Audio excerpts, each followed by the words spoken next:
इथे आपण पाहू शकता हुलगे भाजून घेतलेले आहेत आणि छान आपण याच्यापासून माडगं करणार आहोत। हे अगदी आरोग्यवर्धक पारंपरिक रेसिपी आहे।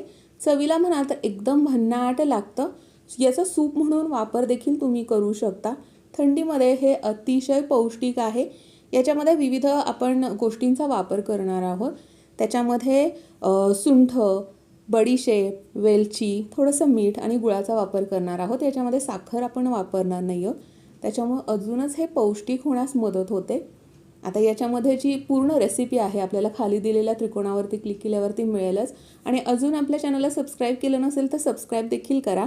आता सुंठ, वेलची आणि थोडेसे आपण तांदूळ घेतलेले आहेत, मिक्सरमधून त्याची पूड करून घेतलेली आहे। नंतर पाणी असं छान गरम करून हे सर्व पदार्थ घातलेले आहेत, गूळ पण घातलेला आहे आणि जे हुलगे छान भाजून घेतलेले आहेत त्याची पावडर देखील वापरलेली आहे। 5 ते 10 मिनिटात हे आपलं सूप किंवा माडगं तयार झालेलं आहे।